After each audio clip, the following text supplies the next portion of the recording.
Ce matin, j'aimerais vous parler de la rentrée. C'est la rentrée. Vous savez bien que c'est la rentrée. Pour certains, ça a été la rentrée. C'est toujours un petit peu difficile pour les jeunes quand il faut reprendre. C'est difficile aussi pour les adultes quand il faut revenir au travail. Après les vacances, on fait un peu la tête.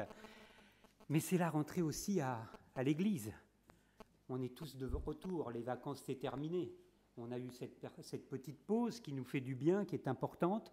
Mais on voit au travers de tout ce qui se passe qu'on est en train de se remobiliser, on est en train de réfléchir au programme, les équipes se retrouvent ensemble, partagent entre eux, on voit quelle stratégie on peut adopter pour cette nouvelle année, on réfléchit aux projets qui pourraient être pertinents et qui pourraient apporter quelque chose de plus dynamique, qui pourrait changer des choses. On réfléchit à toutes ces choses. La semaine dernière, les différents responsables de l'Église, comme chaque année, se sont réunis pour se retrouver ensemble, pour partager l'œuvre de Dieu, partager les plans du Seigneur pour la nouvelle année, pour prier ensemble, pour que vraiment ensemble on soit mobilisés dans une seule direction. C'est comme cela qu'on commence généralement l'année. Et puis il y a eu cette semaine avec la semaine de prière. On cherche vraiment à préparer les choses, à préparer le terrain pour que l'on soit vraiment dans les meilleures conditions pour recommencer cette année, parce qu'on a envie d'être efficace pour le Seigneur, d'être efficace dans l'œuvre de Dieu. Donc c'est bien la rentrée, qu'on soit content que ce soit la rentrée. Non pas, ah là là, il va falloir s'y remettre encore, mais qu'on soit content de cela, qu'on soit heureux, qu'on puisse d'être là et de pouvoir être utile dans l'œuvre de Dieu. Mais vous voyez, toutes ces choses, en réfléchissant à cela, toutes ces choses relèvent plus de l'organisation. Il y a des choses encore plus importantes que cela, encore plus importantes. Ce qui est encore plus important, c'est chacun d'entre nous. Dans quel état d'esprit sommes-nous? Quels sont nos sentiments? Quelles sont nos pensées? Quelles sont nos envies pour cette nouvelle saison? Dans quel état d'esprit sommes-nous? Parce que de cela va dépendre l'énergie que nous allons mettre dans ces différentes actions. Tout cela de cela va dépendre le cœur que nous allons mettre à l'ouvrage. Car nous pouvons prévoir toutes sortes de choses, on peut prévoir tous les programmes qu'on veut. Mais si derrière, les chrétiens que nous sommes démotivés, si nous sommes las, si nous sommes découragés, si nous sommes vides, parce qu'il y arrive que dans l'année, quelquefois, nous nous sentons vides spirituellement. Si nous sommes vides spirituellement, forcément, nous n'allons pas apporter la même chose que si nous sommes bouillants et en pleine forme spirituelle. Vous comprenez cela, j'espère. Forcément, selon l'état d'esprit dans lequel nous sommes, ça va être complètement le jour et la nuit. Ce n'est pas la même chose qui va se passer. Alors on peut prévoir les choses, et c'est important de les prévoir. Mais je pense qu'il est important, c'est de savoir ce matin dans quel état d'esprit sommes-nous pour cette rentrée. Dans quel état d'esprit? Chacun d'entre nous, posons-nous la question. Dans quel état d'esprit sommes-nous pour cette reprise des activités pour l'œuvre de Dieu? Et si nous ne sommes pas dans une bonne situation, si nous ne sommes pas dans un bon état d'esprit, si nous n'avons pas d'allant, interrogeons-nous ce matin sur qu'est-ce qui pourrait renouveler notre vision, qu'est-ce qui pourrait changer les choses. Parce que si nous ne sommes pas pleins d'allant pour le Seigneur, c'est forcément qu'il y a quelque chose qui ne va pas dans notre vie spirituelle. C'est qu'il y a quelque chose qui ne va pas dans notre relation avec Dieu. Alors dans cette pensée, je me suis intéressé à une seule lettre dans laquelle nous allons parcourir différents passages ce matin. C'est la lettre que Paul a écrite aux chrétiens de Philippe. Vous la connaissez peut-être, sûrement, c'est quelque chose qui évoque certaines choses peut-être dans votre esprit. Je l'ai médité pendant un certain nombre de temps. Et finalement, quand on lit cette lettre, on s'aperçoit que cette lettre, elle est enveloppée d'une certaine atmosphère. Elle est enveloppée d'une atmosphère de joie, d'une atmosphère de réjouissance. C'est l'épître qui est la plus réjouissante, celle où on trouve le mot, la joie, réjouissez-vous, des choses que l'on retrouve le plus souvent dans cette lettre-là.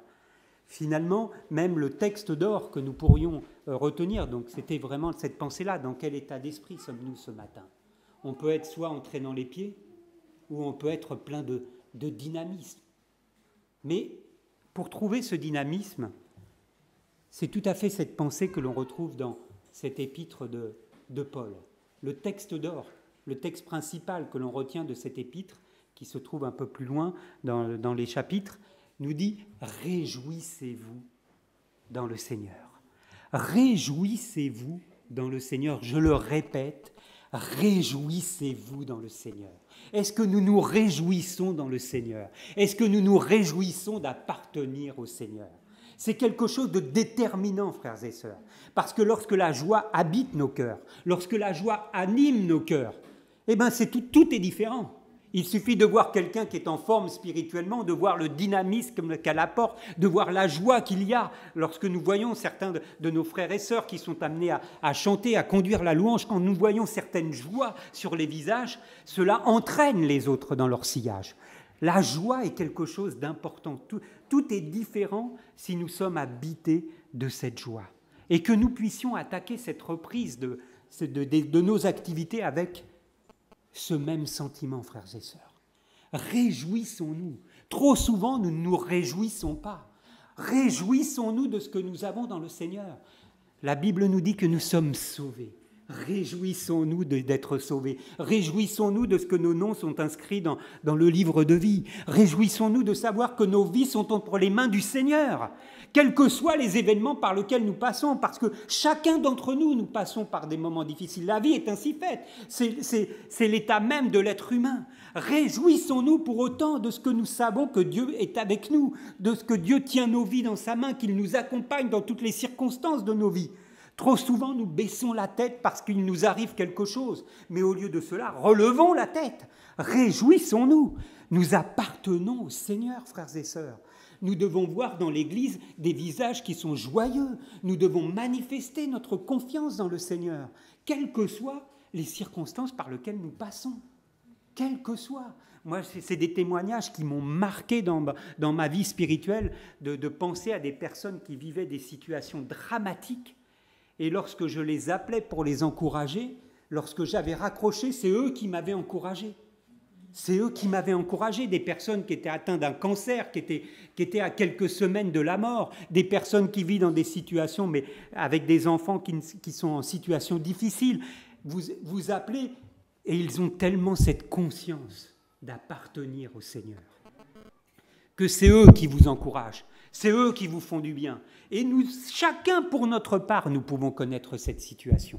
Ce n'est pas quelques-uns, c'est chacun pour notre part, nous pouvons vivre avec cela dans notre cœur parce que nous avons ce privilège d'appartenir au Seigneur, parce que nous avons ce privilège de pouvoir être conduits par l'Esprit de Dieu. Alors, frères et sœurs, vraiment, réalisons cela. Toute cette épître nous dit cela. Réjouissons-nous, frères et sœurs. Que je puisse voir au cours de cette année, au cours de cette rentrée, semaine après semaine, des chrétiens qui se réjouissent parce qu'ils savent qu'ils ont un grand Dieu, qu'ils ont un Dieu qui est bon, qu'ils ont un Seigneur qui est merveilleux. Nous venons de prendre le pain et le vin. Nous avons un Seigneur qui a été jusqu'à donner sa vie pour que nous ayons la vie, pour que nous soyons réconciliés avec le Père. Réalisons cela, réjouissons-nous de cela. Rien ne peut nous arriver de si grave que cela. C'est vrai qu'il y a bien des situations qui ont été difficiles, certains les ont vécues cette année parmi nous. Mais la parole de Dieu nous dit que rien ne peut nous séparer de l'amour de Dieu manifesté en Jésus-Christ. Vous vous rappelez de ce texte dans l'Épître aux Romains, que ce soit l'angoisse, que ce soit les tribulations, que ce soit les attaques, que ce soit la faim, que ce soit la disette, que ce soit les difficultés financières, la Bible affirme, rien ne pourra nous séparer de l'amour de Dieu manifesté en Jésus-Christ. Alors réalisons ce privilège. Et ce privilège, il dépasse bien encore tout ce que nous pouvons réaliser. Cela dépasse même cette confiance que nous pouvons avoir en Dieu. Quand Paul s'adresse aux Philippiens dans ce texte, ici, lorsqu'il commence à prier pour eux, il leur dit « Je ne cesse dans mes prières d'exprimer ma joie. Je ne cesse dans mes prières pour vous d'exprimer ma joie parce que vous prenez part à l'Évangile, parce que vous participez à la même grâce. » Frères et sœurs, il y a encore quelque chose d'encore plus merveilleux. Non seulement nous avons un merveilleux Sauveur, Non seulement nous avons un Dieu qui nous aime tant, au point d'avoir donné son Fils à la croix, pour nous, pour que nous ayons la vie.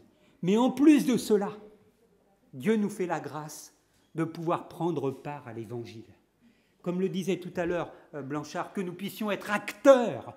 Dieu veut que nous soyons acteurs dans cet Évangile qui doit être communiqué à l'humanité qui nous entoure.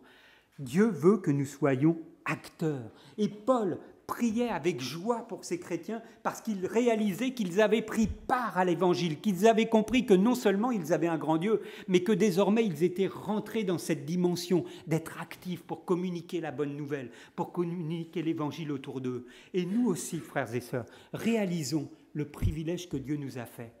Dieu nous a sauvés. Mais plus que cela, il veut faire de nous des ambassadeurs. Il veut faire de nous des témoins. Il veut faire de nous des communicateurs de la bonne nouvelle. Et ça, c'est complètement différent. Nous n'avons pas un jour rencontré le Seigneur et puis c'est terminé. Dieu veut nous intégrer dans ce plan. Il veut nous intégrer dans ce plan de salut. Et chacun, pour notre part, nous pouvons participer à quelque chose de grand, quelque chose d'important qui va permettre à ceux qui nous entourent de découvrir le Seigneur. Que nous réalisions le privilège que nous avons de pouvoir prendre part à l'Évangile, que nous puissions nous réjouir de cela.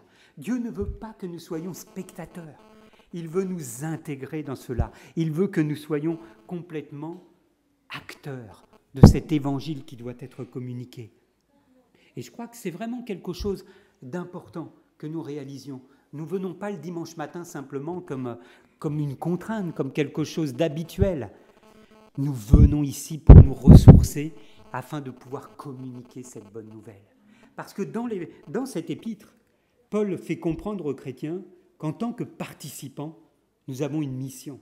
Nous avons quelque chose qui nous est confié. Et cette mission, c'est ce texte qui apparaît ici. Paul dit à ces chrétiens, il se réjouit pour eux, il se réjouit de ce qu'ils ont commencé à prendre part à l'Évangile. Et il leur dit, brillez, brillez comme des flambeaux dans le monde. Brillez portant la parole de vie. Brillez. Nous sommes appelés à briller dans ce monde, à refléter Christ. Qui d'autre va refléter Christ dans ce monde? Si ce n'est les chrétiens. Qui va refléter Christ si ce n'est quelqu'un qui connaît Christ?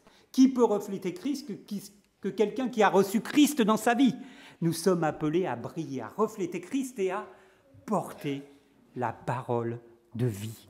Nous sommes porteurs d'un message de vie. Nous sommes porteurs d'un message d'espérance. Nous sommes porteurs d'un message de restauration. Et ce monde qui nous entoure a besoin de cela.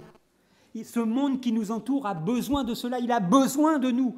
Et Dieu désire nous utiliser dans cette œuvre pour que nous communiquions ce message de paix, ce message de joie. Nous sommes appelés à briller. Mais si nous sommes appelés à briller, alors ne baissons pas la tête. Trop souvent, nous agissons comme ceux qui nous entourent. Trop souvent, nous baissons la tête sous toutes sortes de difficultés. Mais nous avons plus que cela. Les difficultés, il y en aura toujours, mais le Seigneur est avec nous. Le Seigneur nous demande justement, vous avez des soucis, apportez-moi vos soucis. Vous êtes chargés, déchargez-vous sur moi. C'est ce que nous dit le Seigneur, déchargez-vous sur moi, il nous dit, et je prendrai moi-même soin de vous.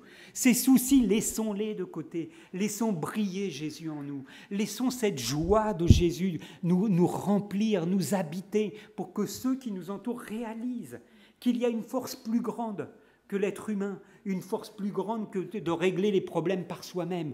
Il y a ce Dieu merveilleux qui a donné sa vie à la croix et qui veut pénétrer dans chacune de nos vies pour nous conduire et nous rendre heureux. Briller, briller. Alors, c'est vrai, que notre joie soit visible, quelles que soient les situations.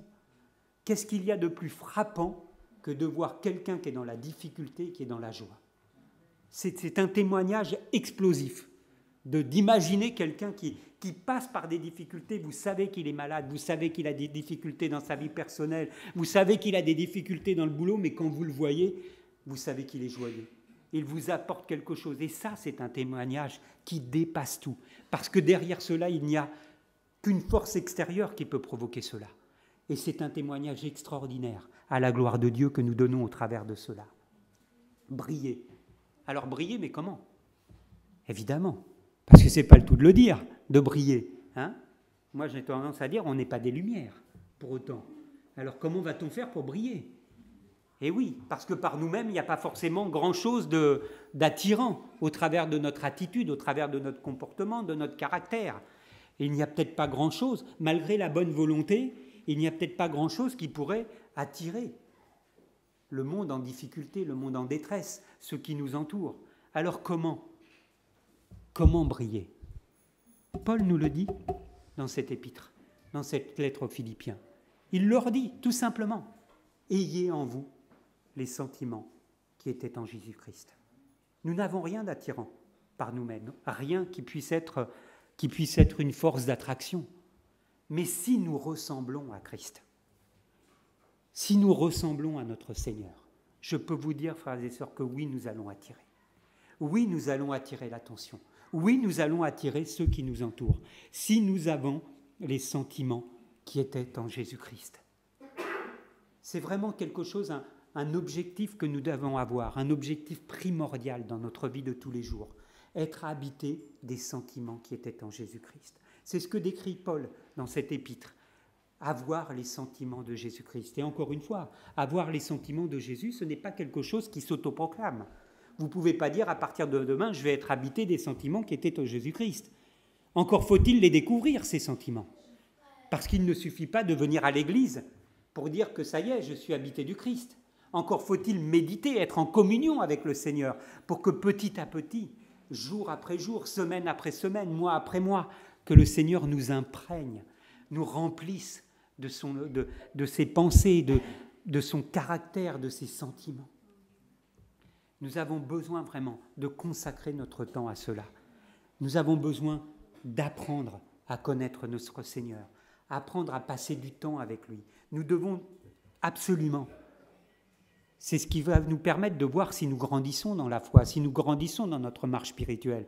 Nous devons apprendre à diminuer et à voir le Seigneur grandir en nous. Tant que nous ne sommes pas dans cette situation, nous n'avançons pas avec le Seigneur. Nous devons voir notre caractère, notre personnalité diminuer et voir la personnalité du Christ augmenter dans notre vie. C'est cela, il n'y a qu'au travers de cela que nous pourrons voir briller le Seigneur au travers de nous, que nous pourrons voir l'amour de Jésus briller au travers de nous. Plus je céderai la place au Seigneur, plus le Seigneur va grandir et plus la vie que j'aurai sera rayonnante, plus la vie que j'aurai avec le Seigneur sera joyeuse, plus je laisse la place au Seigneur. Mais laissons-nous de la place au Seigneur. Prenons-nous le temps de découvrir le Seigneur. Bien sûr, nous connaissons plein de choses du Seigneur, mais le caractère de Jésus, est-ce qu'il se développe en nous? Nous connaissons l'histoire de Jésus, mais le caractère de Jésus, l'attitude de Jésus, les sentiments de Jésus, l'amour de Jésus, est-ce que c'est quelque chose qui prend plus de place au travers de nous? Paul, lui, a réalisé cela. Il a fait cette expérience qu'il nous décrit dans cette lettre. Paul, peut-être comme certains d'entre nous, avait une situation, il avait une histoire, il avait une position dans la société, il avait des capacités. Et toutes ces choses, il a réalisé un jour que tout cela pouvait lui permettre de réussir dans la vie. Mais un jour, il a compris que cela ne pourrait pas lui permettre de réussir sa vie. Et c'est un changement radical. Lorsqu'il a réalisé cela, lorsqu'il a réalisé que, en continuant comme cela, il ne découvrira pas Christ comme le Seigneur le désirait. Lorsqu'il a réalisé cela, vous connaissez ce passage, il a préféré mettre toutes ces choses de côté. Il a préféré se dégager de tout ce qui pouvait l'empêcher de découvrir Christ. C'est ce que nous dit ce passage, il a décidé de se consacrer à découvrir son Seigneur. À cause, il a dit qu'il a considéré toutes ces choses comme une perte, à cause de la connaissance de Jésus-Christ. À cause de la connaissance de Jésus-Christ. Paul va donc consacrer sa vie à découvrir Christ, à gagner Christ. Il va consacrer son temps à connaître Christ et il rajoute et la puissance de sa résurrection. C'est le but de sa vie désormais. Le but de sa vie, c'est de connaître Christ. c'est de plus en plus, jour après jour, de marcher de plus en plus comme Christ aurait marché, d'être à l'écoute du Seigneur, d'être à l'écoute de la voix de l'Esprit qui conduit Paul dans ses différentes actions. Ce n'est pas juste un créneau. Ce n'est pas juste un créneau dans nos programmes. Ce n'est pas juste un créneau de 19h à 20h ou de 20h à 21h. Trop souvent, nous agissons avec des créneaux horaires. Nous plaçons les choses. On a des compartiments. Le Seigneur, c'est de telle heure à telle heure. Mais ce n'est pas comme ça qu'on va être rempli du Seigneur. Le Seigneur, c'est toujours. Dans tout ce que je fais, le Seigneur est là. Que ce soit au travail, que ce soit à la maison, que ce soit à l'église, encore heureux. Mais dans tout ce que je fais, le Seigneur est présent. Dans tout ce que je fais, dans mes décisions, dans mes actions, comment je vais me comporter quand je vais croiser quelqu'un dans la rue. Comment je vais me comporter avec mes enfants, avec mon conjoint, avec mes collègues de travail. Dans toutes ces choses-là, le Seigneur est présent. Dans toutes ces choses-là, le Seigneur veut nous guider. Dans toutes ces choses, le Seigneur veut nous apprendre à nous conduire comme lui voudrait que nous nous conduisions, comme lui aurait agi dans ces circonstances-là. Vous voyez bien qu'au travers des évangiles, bien souvent, les apôtres sont dépassés. Bien souvent, les apôtres ne réagissent pas du tout comme Jésus aurait réagi. Ils écartent les enfants quand ils s'approchent du Seigneur. Et à certains moments, ils vont considérer que ce n'est pas le moment, parce que nous sommes amenés à mettre les choses dans des compartiments. Mais le Seigneur veut bien autre chose de cela. Consacrons ce temps à découvrir le Seigneur. Il nous donne cette possibilité d'être heureux. Il nous donne cette possibilité non seulement de découvrir sa personne, de découvrir son œuvre. C'est un peu ce que nous avons fait quand nous avons commencé de nous approcher du Seigneur. Mais le Seigneur veut aller bien au-delà. Il veut nous remplir de sa personne. Il nous permet de revêtir Christ. C'est complètement différent. D'avoir entendu parler de Jésus, de connaître l'œuvre de Jésus et d'avoir revêtu Christ. Mais c'est complètement différent. On n'est plus du tout la même personne. Imaginez deux personnes, l'un qui sait ce que Jésus a fait et l'autre qui a revêtu Christ, qui est habité des sentiments du Christ.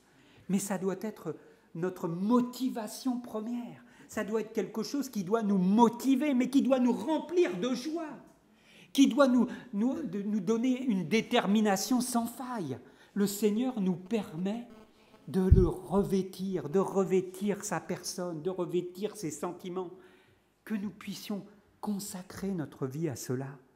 Lorsque Paul écrit cette lettre aux Éphésiens, il est plutôt sur la fin de sa vie. C'est un homme déjà qui a beaucoup vécu, qui a vécu beaucoup d'expériences, et il est plutôt sur les dernières années de sa vie. Qui plus est, il est en prison, donc privé de sa liberté. Et pourtant, lorsqu'on lit cet épître, quel enthousiasme de réaliser cela. C'est lui qui écrit « Je cours pour remporter le prix de la vocation céleste. Je cours pour tâcher de le saisir. » Il cherche à repousser tout ce qui pourrait l'arrêter dans son élan pour saisir Christ, pour gagner Christ. Imaginez comment cela change. Quand vous côtoyez une personne comme cela, mais ça vous booste tous ceux qui l'entourent. Parce que Paul a réalisé que c'est en gagnant Christ, en connaissant Christ de mieux en mieux, que nous avons l'assurance de remporter le prix, que nous avons l'assurance de lui plaire, que nous avons l'assurance d'une vie remplie, d'une vie joyeuse. Alors comprenons que cela. La rentrée, ça ne doit pas être une rentrée comme une autre, que nous réalisions cela, que nous puissions réaliser, comme le disait tout à l'heure Roselyne dans sa prière, que nous puissions comprendre ce que Dieu veut pour nous. Il veut bien au-delà de ce que nous connaissons. Nous n'avons que touché que les premières petites choses que Dieu nous a données. Mais Dieu veut nous remplir de sa présence. Il veut habiter en nous. Il veut que nous lui ressemblions. Alors si nous passons ce temps à chercher à découvrir le Seigneur, qu'est-ce que nous allons découvrir ? Qu'est-ce que nous allons découvrir ? Ce texte que Paul dit dans l'Épître aux Éphésiens, existant en forme de Dieu, il s'est dépouillé lui-même en prenant une forme de serviteur, se rendant obéissant jusqu'à la mort. lui qui existait sous forme de Dieu, s'est dépouillé en prenant une forme de serviteur. Si nous passons du temps à découvrir le Seigneur, nous allons découvrir une vie de sacrifice, une vie d'humilité. Nous allons découvrir une vie de service. Nous allons découvrir une vie d'obéissance. Nous allons découvrir une vie remplie d'amour. Et c'est parce que Jésus est imprégné de ces sentiments que tout ce que Jésus fait est porteur de vie. C'est parce que Jésus est imprégné de ces sentiments que tout ce qu'il fait a une force d'attraction autour de lui. Et c'est ainsi que Christ a brillé. C'est ainsi que Jésus a attiré des gens à lui.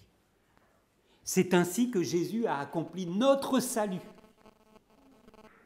Et désormais, c'est à notre tour d'entrer dans cette démarche. C'est à notre tour de mettre en œuvre notre salut. Paul dit ici encore dans Philippiens au chapitre 2, « Mettez en œuvre votre salut ». À nous d'entrer en œuvre dans cette démarche. À nous d'entrer dans cette démarche pour rechercher ces sentiments qui vont attirer les hommes et les femmes à Jésus-Christ. Cherchons à le connaître. Cherchons à ressembler à notre Seigneur. Non pas pour réussir, non pas pour nous élever, mais à recevoir l'Esprit de Christ, à être animé des sentiments de Christ dans notre vie. Paul a compris cela. Et quand Paul prie pour les chrétiens de Philippe, il ne prie pas pour toutes sortes de choses, pas pour qu'ils aient des biens matériels ou cela. Non, Paul prie pour les chrétiens et il dit « Je prie pour vous afin que votre amour augmente de plus en plus. » Pas n'importe quel amour. Que votre amour augmente de plus en plus en connaissance. Parce que lorsque nous avons la connaissance de Dieu, lorsque nous sommes habités des pensées de Christ, notre attitude n'est pas la même. Notre comportement n'est pas le même. Notre amour ne sera pas le même. C'est pour cela que nous avons premièrement besoin d'être remplis de Christ, d'être habités de Christ, si nous voulons pouvoir agir correctement, si nous voulons agir de sorte que notre action ait un effet, puisse avoir de l'effet, puisse être positif, puisse bouleverser les gens.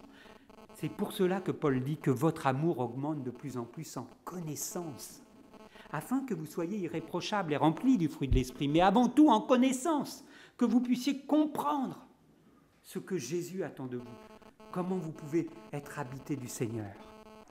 Alors, à l'occasion de cette rentrée, c'est tout ce que je nous souhaite, frères et sœurs, que nous soyons désireux de découvrir davantage l'œuvre et la personne de Jésus-Christ, afin de revêtir davantage les sentiments de Jésus.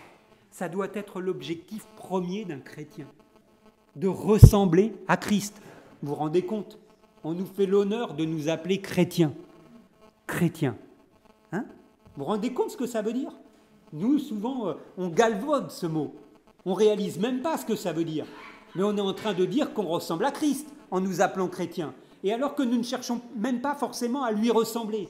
Ça doit être notre désir premier, notre seul objectif. Et si nous ressemblons à Christ, tout le reste va venir. Tout le reste va avoir de l'effet. Ah, nous allons briller. Hein. Si nous ressemblons à Christ, nous allons briller, et même sans effort. Cela va venir tout seul. Parce que si nous sommes animés des sentiments de Christ, tout va être différent. Tout va être différent dans notre vie, dans nos relations, avec les sentiments de Christ. Vous savez que le monde se meurt de mauvaises relations, de conflits, de toutes sortes de choses qui viennent miner les hommes et les femmes dans toutes sortes de domaines, que ce soit au travail, que ce soit à la maison, dans les foyers. Il y a partout des problèmes relationnels. Partout, il y a des conflits. Alors que si nous avions les sentiments de Jésus-Christ, si nous avions un peu plus les sentiments de Jésus en nous, tout serait différent. C'est ce que Paul le dit aux chrétiens. Si nous sommes habités des sentiments de Jésus, alors nous allons combattre d'une même âme, d'un même esprit.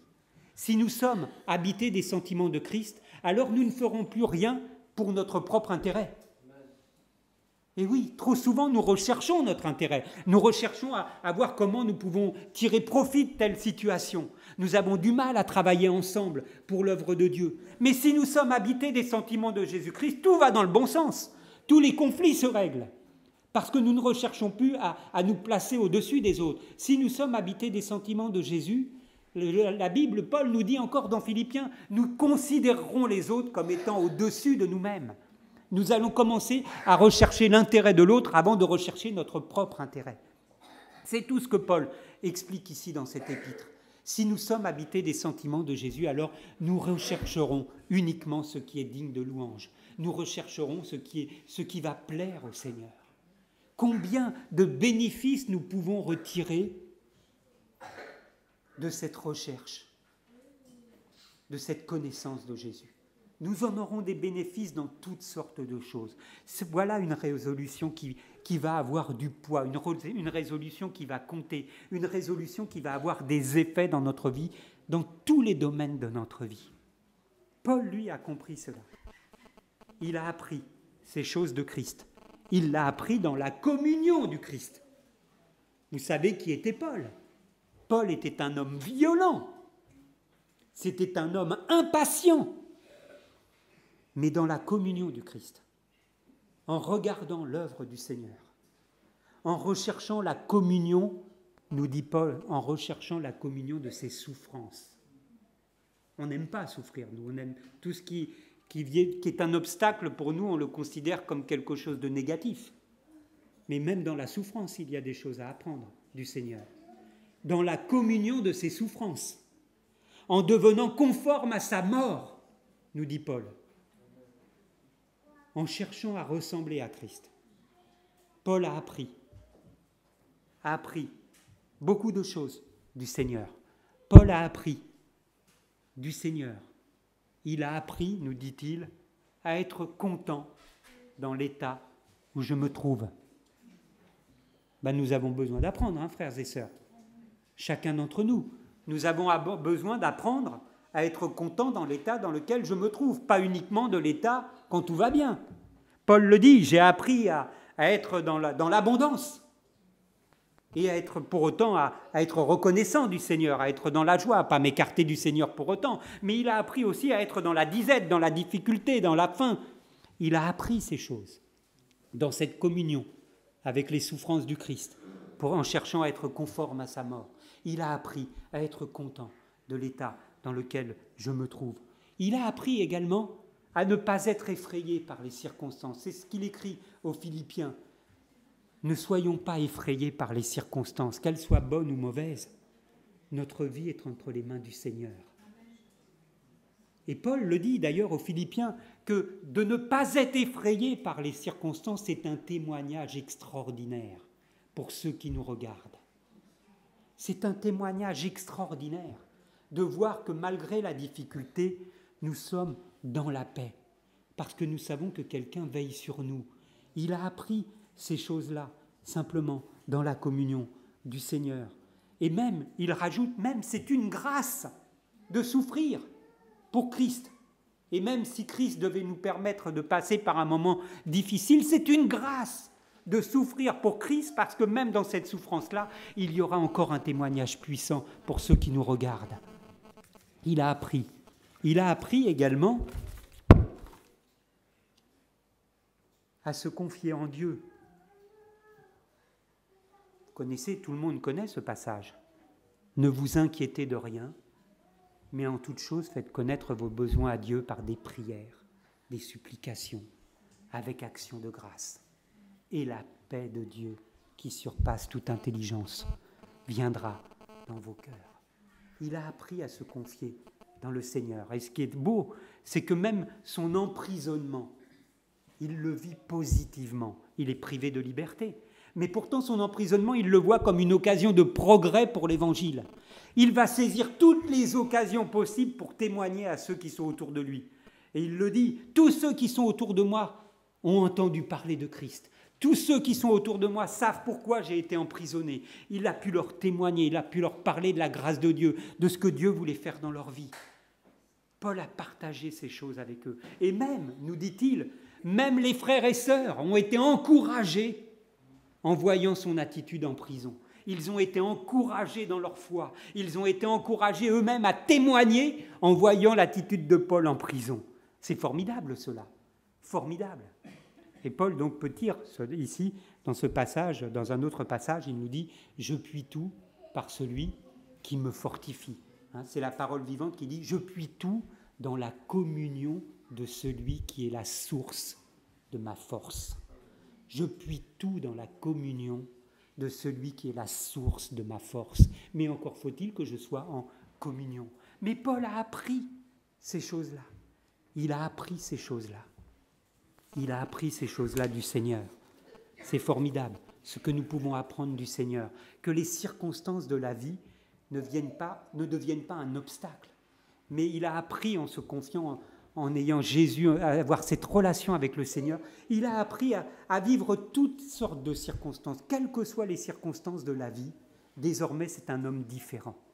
C'est un homme différent au point qu'il peut dire cette parole qui est forte dans l'Épître aux Éphésiens. « Christ est ma vie et mourir m'est un gain. » Qu'est-ce qui peut arriver à un homme qui peut dire cela? Qu'est-ce qui peut lui arriver? Il a compris que désormais il est citoyen des cieux. Il ne peut rien lui arriver. Sa vie est entre les mains du Seigneur. Christ est ma vie, même mourir m'est un gain. Alors c'est la rentrée.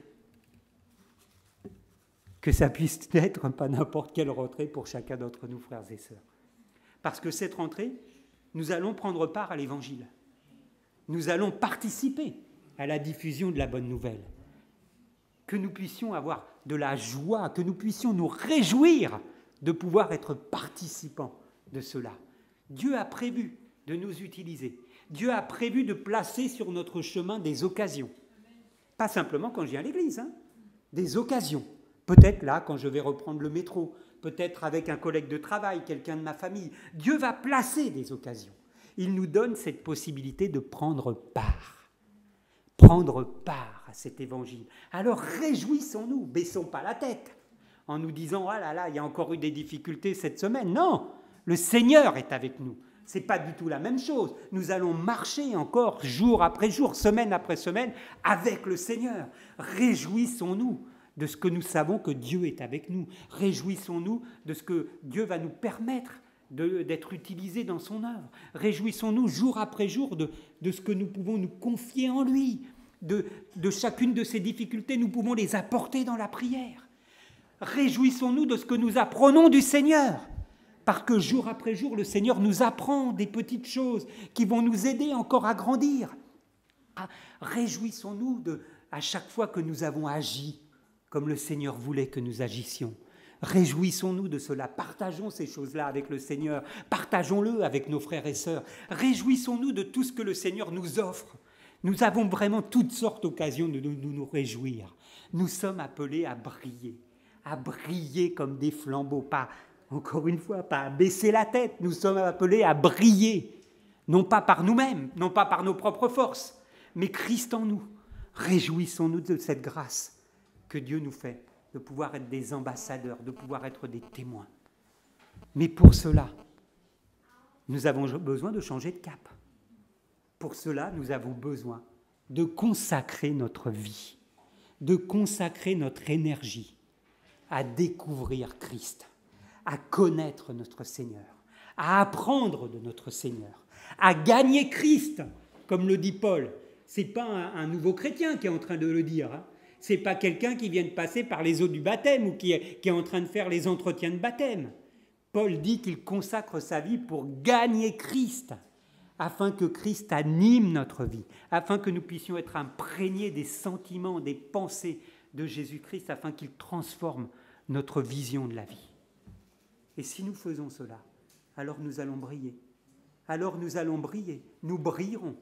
Si nous faisons cela, nous allons être le sel de la terre et la lumière du monde. Si nous faisons cela, nous allons refléter Christ. Si nous faisons cela, nous allons refléter l'amour de Christ.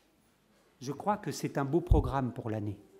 Je crois que c'est un beau programme pour la rentrée. Est-ce qu'on en est conscient? Est-ce que cela, nous le voulons? Est-ce que nous voulons continuer de passer à côté ou est-ce que nous voulons nous engager dans cette direction? Nous, pour notre part, en parlant de cela avec les frères dans l'Église, on a décidé de consacrer plus de temps le dimanche après-midi à découvrir Christ. On a considéré que nous avons besoin, en tant que chrétiens, de mieux connaître Christ, de mieux apprendre à connaître Christ, de mieux connaître ce que Jésus veut faire dans nos vies, ce qu'il veut faire pour vous, ce qu'il peut faire, ce qu'il a déjà fait dans la vie de certains. Nous voulons consacrer du temps à cela, parce que nous en avons besoin. Chacun d'entre nous, nous avons besoin de grandir dans la connaissance du Seigneur, dans notre relation quotidienne avec lui. Si Christ habite en nous, alors nous serons de véritables témoins. Je finirai juste en citant cette parole, que la parole de Christ habite, demeure en vous dans toute sa richesse. Amen. Seigneur, je veux te rendre grâce pour ta parole. Tu connais toutes choses, Seigneur. Tu connais nos cœurs. Tu connais nos complexités, Seigneur. Tu connais combien, Seigneur, nous sommes des fois brouillons dans notre relation avec toi, Seigneur. Combien nous perdons de temps, Seigneur. Combien nous perdons d'énergie dans des choses qui n'ont pas d'importance. Devant cette parole, Seigneur, nous voulons réaliser ce que tu as pour nous, ce que tu as prévu pour nous, ce que tu as placé devant nous, Seigneur. Et ensemble, Seigneur, chacun pour notre part, individuellement, mais aussi collectivement, nous voulons réaliser et nous engager dans cette direction, Seigneur. Parce que nous avons besoin de te connaître. Nous avons besoin de mieux te connaître. Nous avons besoin de voir ton esprit grandir en nous, Seigneur. Nous avons besoin de voir tes pensées grandir en nous, se développer en nous, Seigneur. Nous te le demandons, mon Dieu, dans le nom de Jésus. Fais cette œuvre, secoue-nous, Seigneur. Ne permets pas que nous nous endormions de nouveau, Seigneur, mais permets-nous, Seigneur, que nous nous engagions dans la bonne direction et que nous devenions de véritables chrétiens, que nous devenions, Seigneur, des enfants de Dieu à la ressemblance de notre Seigneur.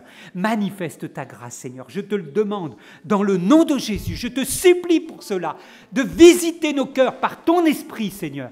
Vraiment, mon Dieu, ne permets pas que nous nous endormions, Seigneur, et que nous passions à côté de ce que tu désires pour nos vies. Je te le demande, dans le nom de Jésus. Amen.